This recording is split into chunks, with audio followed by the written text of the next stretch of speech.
Surendra Maggi. मसीह में मेरे प्यारे भाई और बहन, आप सभी को प्रभु यीशु मसीह के मधुर और मीठे नाम से जय मसीह की।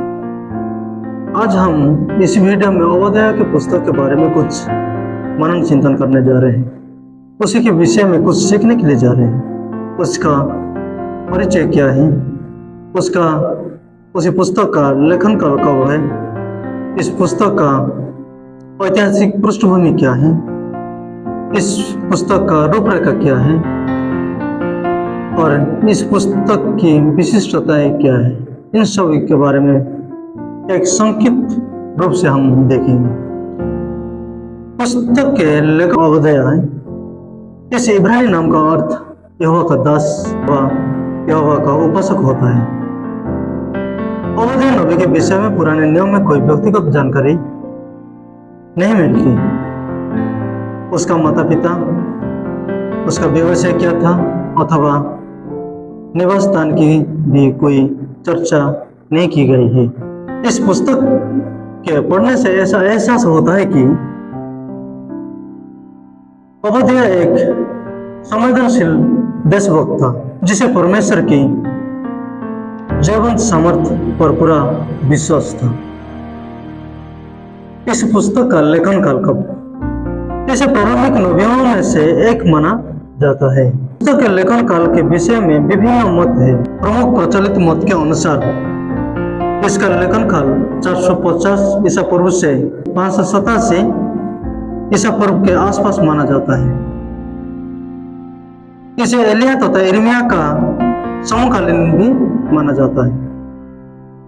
इस पुस्तक का ऐतिहासिक पृष्ठभूमि, इसहाक के 2 बेटे थे। एक का नाम एसाव था, दूसरा का नाम याकूब। दोनों में आपस में द्वेष व ईर्ष्या प्रारंभ से ही थी। आगे चलकर याकूब वंशी इसराइल कहलाए तथा एसाव वंशी एदोमी कहलाए। 587 ईसा पूर्व में जब बाबुल के राजा नबूकदनेस्सर ने यरूशलेम पर आक्रमण किया, तब एदोमियों ने अपने भाई राष्ट्र की मदद करने के बदले हमलावरों का साथ दिया और यरूशलेम को मिटाने में बाबुल वासियों को खुशी खुशी पूरी सहायता पहुंचाई। एदोमियों को उनके बातों का घमंड था, जिनमें प्रमुख बात इस प्रकार है। पहला होता है अपने ऊंचे निवास स्थानों का, दूसरा है अपने धन का और तीसरा है अपने विभिन्न संधियों की शक्ति का, चौथा अपने बुद्धिमत्ता का, पांचवा अपने सेना शक्ति का। एदोमी वास्तव में और से बहुत संपन्न लोग थे और इस संपन्नता का उन्हें बहुत गर्व था, जैसा कि हम भी आज गर्व करते हैं। नबी ने भविष्यवाणी की कि परमेश्वर उनके घमंड का बदला देगा, वे नाश किए जाएंगे, इस्राएली बचाए जाएंगे तथा अधिकारी के रूप में पूर्वस्थापित होंगे। इस पुस्तक की रूपरेखा, पहला एदोम के विनाश की भविष्यवाणी, दूसरा इस्राएल के विरुद्ध एदोम के अपराध का विवरण, तीसरा भाई के विपत्ति के समय सहायता न करना, चौथा भाई के विपत्ति को देखकर आनंदित होना, पांचवा शत्रु के साथ मिलकर भाई को लौटना तथा बचकर भागने वालों का डालना। पुस्तक की विशिष्टताएं, ये पुराने नियम की सबसे छोटी पुस्तक है जिसमें केवल 21 पद है।